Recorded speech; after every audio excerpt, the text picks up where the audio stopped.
خوب دیکھی ہے.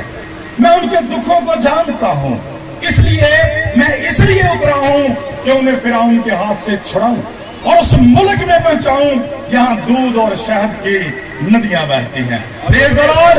اس لیے میرے عزیزو, خدا کا کلام یہ بیان کرتا ہے کہ شروع ہی سے خدا کی یہ پاک مرضی ہے کہ وہ اپنے لوگوں کو آزادی دے اور ایسا ملک دے جو برکتوں سے مالا مال ہو. اور میرے عزیزو, آپ مجھ سے بہت زیادہ جاننے والے لوگ یہاں پہ صاحب علم و حکمت بیٹھے ہیں, خدا کے خدام بیٹھے ہیں.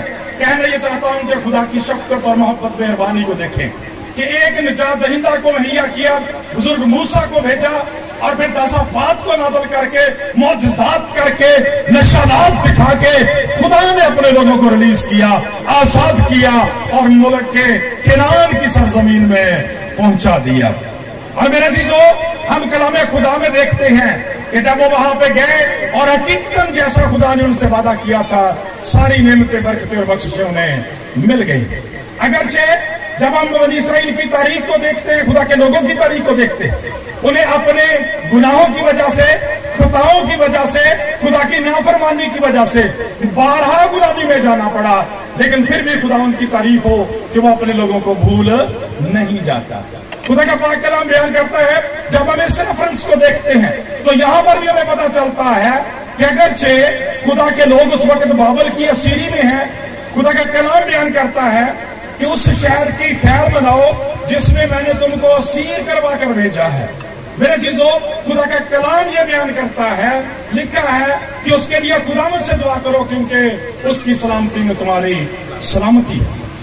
اور جب ہم اس پورے ریفرنس کو دیکھتے ہیں تو ہمیں پتا چلتا ہے کہ بزرگ یرمیہ کا یہ خط ہے, ایک انکریجنگ لیٹر ہے خدا کے لوگوں کے لیے کہ ڈونٹ وری, خداوند تمہاری فکر کرتا ہے, خداوند ایک دن تمہیں آزاد کرے گا, ریلیز کرے گا, بحال کرے گا. لیکن یہاں تک آج کے وقت کی بات ہے, اب کی بات ہے, تو خدا کا کلام کہتا ہے گھبراؤ نہیں, تم گھر بناؤ, ان میں بسو, باغ لگاؤ, ان کا پھل کھاؤ. اور پھر فرماتا ہے کہ بیویاں کرو تاکہ تم سے بیٹے بیٹیاں پیدا ہوں, اپنے بیٹوں کے لیے بیویاں اور اپنی بیٹیاں شوہروں کو دو تاکہ ان سے بیٹے بیٹیاں پیدا ہوں. چنانچہ خدا کا کلام یہ بیان کرتا ہے میرے عزیزو کہ ہم کسی بھی جگہ کسی بھی حالت میں کیوں نہ رہ رہے ہوں, خدا ہمیشہ ہمارے ساتھ ہے.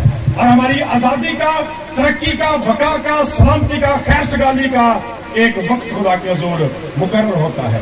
خدا کا کلام یہ بیان کرتا ہے, خدا کے خدام یہاں تشریف رکھتے ہیں, ہمیں پتا چلتا ہے کہ 70 سال کے بعد خدا نے اپنے اس وعدہ کو پورا کیا, لیکن انہیں ایک انکریجمنٹ دی ہے, ایک حوصلہ دیا ہے, ایک تسلی دی ہے کہ میں ہمیشہ ہر جگہ ہر حالت میں تمہارے ساتھ ہوں. اس لیے آج کا دن ملک پاکستان کے لیے, ہمارے لیے, ہماری کلیسیاؤں کے لیے خدا کی شکر گزاری کرتے ہیں کہ بڑی برکت کا دن ہے, کیونکہ ہم اس ملک کے اندر آزاد ہیں اور اس ملک کی آزادی میں برابر کے حصے دار ہیں. اس لیے کہ ہمارے مسیحی مشاہیر نے بھی برابر کا خون بہایا اور برابر کی ایفرٹس کی ہیں اس ملک کے لیے. سو خدا کا کلام یہ بیان کرتا ہے, بعض دفعہ ہم وقت اور حالات کی وجہ سے, بعض دفعہ ہم اپنی اکنامک پوزیشن کی وجہ سے, معاشی مسائل کی وجہ سے پریشان ہو جاتے ہیں, لیکن گھبرانے کی ضرورت نہیں ہے, اس لیے کہ زندہ یہوہ خدا ہمیشہ ہمارے ساتھ ہے. خدا کا کلام یہ بیان کرتا ہے جو کرنے کی ضرورت ہے اس ملک کے لیے, اس شہر کے لیے خیر بناؤ, خدا کا کلام بیان کرتا ہے.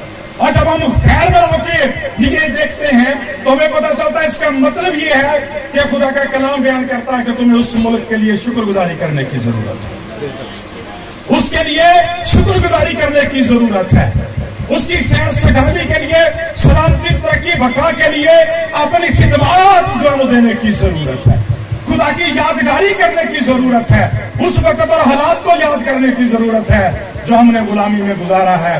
خدا کی شکر گزاری کرتے ہیں کہ آج سے 75 سال پہلے خداوند نے ہمیں یہ آزاد ملک دیا ہے. اور کتنی خوبصورت بات ہے کہ علامتی سطح پہ جب ہم اپنے ملک کا نام دیکھتے ہیں, اس کا مطلب ہے پاکستان, اور پاکستان کا مطلب ہے پاک لوگوں کے رہنے کی جگہ. تو کرسچنز کے لیے یہ لفظ جو ہے وہ زومانی ہو جاتا ہے، اس لیے کہ جو لوگ یسوع مسیح کے وسیلہ سے اس کی راست بازی خون کے وسیلہ سے پاک کر دیے گئے ہیں، ان کے لیے ایسی جگہ ہی ہونی چاہیے تھی. زوردار تالیاں خدا کے جلال کے لیے. لہذا یہ خداوند کی پاک مرضی ہے میرے عزیزو کہ اپنے لوگوں کو اپنی گواہی کے لیے، اپنے جلال کے لیے اس ملک میں رکھا ہے. خداوند فرماتا اس کی خیر سگالی کے لیے، اس کی ترقی کے لیے، اس کی بحالی کے لیے، برکت کے لیے ہمیں اپنے آپ کو پیش کرنے کی ضرورت ہے. اور دوسری بات خدا کا کلام بیان کرتا ہے کہ اس ملک کے لیے، شہروں کے لیے خداوند سے دعا کرے. اور ہم خدا کی شکر گزاری کرتے ہیں. ہمارے زندہ یہوہ خدا کا یہ بہت بڑا وصف ہے کہ وہ ہماری دعاؤں کو سننے والا اور ان کا جواب دینے والا نہایت اچھا خدا ہے. پریز دی لارڈ. خدا کا کلام یہ بیان کرتا ہے کہ ملک کے لیے خداوند سے دعا کرو. اور آج خدا کی شکر گزاری کرتے ہیں کہ ہمارے جتنے بھی ٹیلی ویژن چینلز ہیں، پرنس آف پیس نیوز میں شامل ہے، سارے کے سارے چینلز صبح دوپہر شام بلکہ 24 گھنٹے ملک پاکستان کی سربلندی کے لیے دعائیں کرتے رہتے ہیں.